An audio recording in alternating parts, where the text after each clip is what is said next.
বাংলাদেশের হারানো বিলিয়ন চোখের সামনে চুরি। বিএনপি অ্যাডমিনিস্ট্রেশন আপনার 2001 থেকে 2006 পর্যন্ত যে অ্যাডমিনিস্ট্রেশন ছিল সেখানে আমরা কোনো প্রবলেম দেখতে পাচ্ছি না। অথচ আমি কিন্তু দেখতে পাচ্ছি যে আওয়ামী লীগ কিন্তু ওই বিএনপিকেই ফলো করেছে।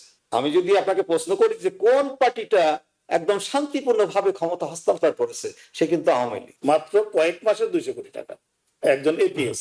প্রফেসর ডক্টর মুনীর মুস্তফা আলী, আপনার কাছে যে বিষয়টি জানতে চাই, লন্ডন থেকে ফাইন্যান্সিয়াল টাইমস একটি একেবারে বিস্তারিত ডকুমেন্টারি প্রকাশ করেছে এবং সেটির শিরোনাম তারা করেছে বাংলাদেশের হারানো বিলিয়ন চোখের সামনে চুরি।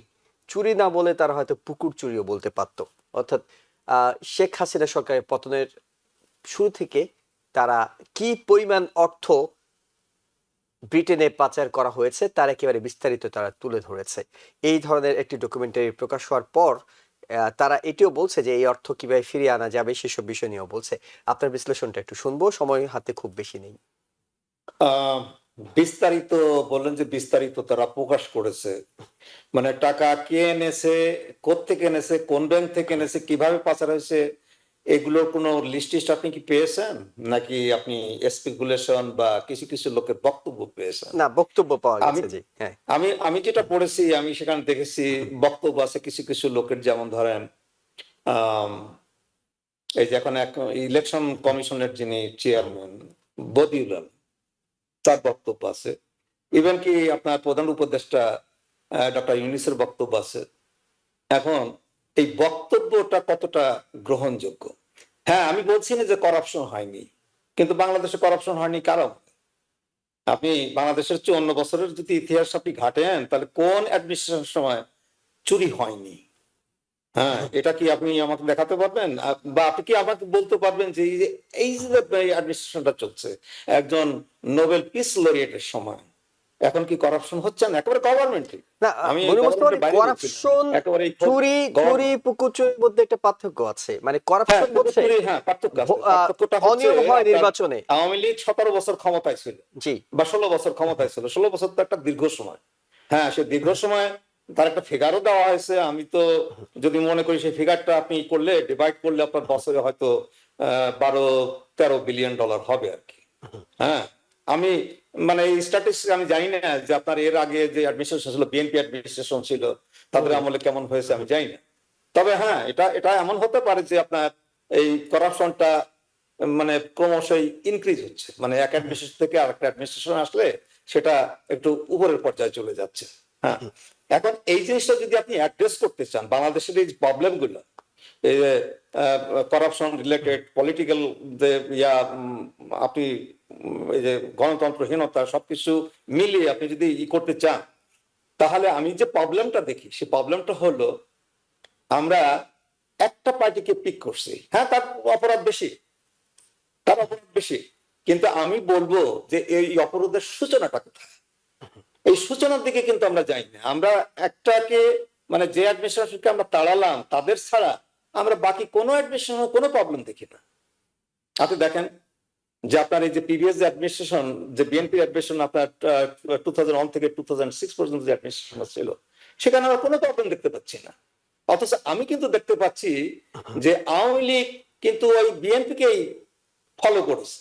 বিএনপি যেমন মানে যতবারই তারা ক্ষমতায় এসেছে, আপনি শুধু সেই 2001 থেকে 2006 না, আপনি দেখেন তারা যখন 91-এ ক্ষমতা আসলো, তারা কিন্তু 96-এ গিয়ে ক্ষমতা ছাড়তে চায়নি। সেই 6 ফেব্রুয়ারিতে তারা একটা মানে একটা একটা একমাত্র এক পার্টির একটা ইলেকশন দিয়ে তারা ক্ষমতায় থাকার চেষ্টা করেছে। হ্যাঁ, তারপর দেখেন সেই 96-তে আওয়ামী লীগ ক্ষমতা আসলো। আওয়ামী লীগ ক্ষমতা এসে তারা 2001-এ, আমি যদি আপনাকে প্রশ্ন করি যে কোন পার্টিটা একদম শান্তিপূর্ণভাবে ক্ষমতা হস্তান্তর করেছে, সে কিন্তু আওয়ামী লীগ। তারপরে আবার সেই বিএনপি ক্ষমতা আসলো, ক্ষমতা এসে তারা কত কিছু ঘটালো। সেই মানে এটা হলো কি, এটা কি রাজনীতিবিদদের মতো বক্তব্য হচ্ছে যে আমরা অতীতে হয়েছে বলে দেখলাম যে পরের গুলো মামলাটাই একেবারে খারিজ হয়ে গেল। মানে মনে হচ্ছে যে 21 আগস্ট না, মানে অতীতে হলে কি প্রফেসর মুনীর মুস্তফা আলী, অতীতে হলে কি পরের গুলো জায়েজ? বলতে চাইছি সেটা হলো, শোনেন, এই সমস্ত করাপশনের আপনি সমাধান করতে হলে আপনার অতীতে যেটা হয়েছে সবাইকে সেটা আনতে হবে, সবাইকে সেখানে বসাতে হবে, এবং এটা এমন একটা পর্যায়ে যেতে হবে যেখানে ডিসিশন নিতে হবে যে এইটা আমরা আর দেখতে চাই না। শুধু যে আমরা আওয়ামী লীগেরটা দেখতে চাই না তা না, আমরা বিএনপিরটাও দেখতে চাই না, আমরা জামাতেরটাও দেখতে চাই না। প্রত্যেকের প্রবলেম আছে, জামাতেরও তো সে বাংলাদেশ চাইনি, অথচ তারা পলিটিক্স করছে, তারা রেজিস্ট্রার, তারা এই যে সবই করছে, হয়তো তারা ক্ষমতায় এসে যেতে পারে। হ্যাঁ, আমার কথা হলো যে বাংলাদেশের যেটা প্রয়োজন সেটা হচ্ছে ওই সাউথ আফ্রিকা যেটা হয়েছিল, ওই যে ট্রুথ অ্যান্ড রিকনসিলিয়েশন, সেই ধরনের একটা কমিশন হয়ে সেই ধরনের কিছু একটা হওয়া উচিত ছিল, যেটা ইউনুস গভর্নমেন্ট করতে পারতো। কিন্তু ইউনুস গভর্নমেন্ট সে ব্যাপারে খুব একটা, আমার মনে হয় না খুব অনেস্ট ছিল, এবং উনি সেটা করার কোনো চেষ্টাও করেনি। কাজেই বাংলাদেশের প্রবলেমটা আমার মনে হয়, আমি যেটা আশঙ্কা করছি সেটা থেকেই গেল, এটা কন্টিনিউ গেল। জি, মোহাম্মদ মালিক, আপনি যদি 1 মিনিটে কিছু যোগ করতে চান। আমি জাস্ট একটা কথা বলি যে জি।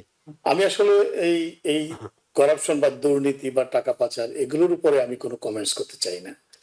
আমি শুধু যে জিনিসটা বলতে চাই সেটি হলো যে একটি আদর্শ গণতান্ত্রিক ব্যবস্থায় জনগণই হলো ক্ষমতার উৎস, তাই না? জনগণ যাকে চাবে তিনি নির্দিষ্ট সময়ে জনগণের মতামত নেওয়া হবে নির্বাচনের মাধ্যমে। নির্বাচনটা একদম অবাধ ও মানে সুষ্ঠু হবে। যার ভোট যাকে খুশি সে দিবে এবং যাকে খুশি তাকে দিবে, এই এনশিওরটা করতে হবে, মানে নিশ্চিতটা।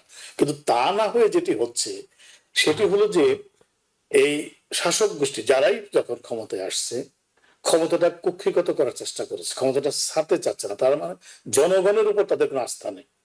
তারা কি করেছে, যার ফলে যেটা হয়, গণতান্ত্রিক ব্যবস্থা যখন আপনি জনগণের প্রতি আস্থা না থাকে তখন কিন্তু তারা শাসক গোষ্ঠী কি করে, একটা সমর্থক গোষ্ঠী তৈরি করে, তাদের যারা তাকে ক্ষমতায় থাকতে সহায়তা করে।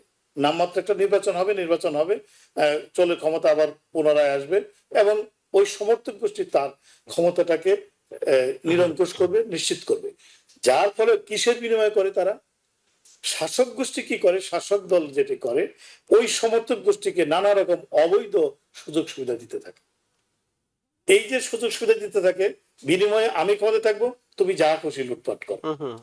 এই যে ধারাটা, এই যে সিস্টেমটা, এইটাকে বন্ধ করতে হবে। অর্থাৎ জনগণের কাছে যাইতে হবে ক্ষমতা থাকতে গেলে, আসতে গেলে। ওই সমর্থক গোষ্ঠী যতদিন পর্যন্ত আপনি সমর্থক ডিপেন্ড করবেন, এই দুর্নীতি থাকবে, এটার বাড়বে। এক একটা গভর্নমেন্ট যাবে, দিন আসবে, যেটা নিকট অতীতে আমরা দেখেছি, মাত্র দিন ভালো হয়তো সেটা বলতে হয়, একজন উপদেষ্টার এপিএস 200 কোটি টাকা মানে দুর্নীতির অভিযোগ নিয়ে তাকে সরানো হয়েছে, এবং তার এগেইনস্টে তদন্ত করছে। মাত্র কয়েক মাসে 200 কোটি টাকা একজন এপিএস, তাই না? তো ওই যে বললাম, সমস্যার মূলে যেতে হবে, জনগণের কাছে ক্ষমতা থাকতে হবে। জনগণের উপর যখন ডিপেন্ড করে ক্ষমতা থাকা না থাকা, আশা নির্ভর করবে সমর্থক গোষ্ঠীর উপর নয়। তবে বাংলাদেশের রাজনীতিতে একটা মেসেজ তো পরিষ্কার হচ্ছে, একটা যে ভোট হচ্ছে, একটা মেসেজ পরিষ্কার হচ্ছে, যারা দখলদারি, চাঁদাবাজি এদের সাথে জড়িত হবেন, জনগণ তাদেরকে ভোট না দেওয়ার যে একটা সিদ্ধান্ত নিচ্ছে, এই বিষয়টি কিন্তু সামনের দিনগুলোতে হয়তো আরো পরিষ্কার হবে যে যদি আগের মতোই চলতে থাকে, আগের মতোই চাঁদাবাজি হয়, আগের মতোই দখলদারি হয়, আগের মতোই দুর্নীতি হয়, আগের মতোই টাকা পাচার হয়, তাহলে আসলে জনগণ সেই দল থেকে মুখ ফিরিয়ে নিতে পারে। সেটির প্রমাণ ইতিহাসে এর আগেও হয়েছে, ভবিষ্যতে হয়তো হবে। নিউ ইয়র্ক থেকে সম্প্রচারিত TVN 24 টেলিভিশন বিশ্বজুড়ে বাঙালির কণ্ঠস্বর।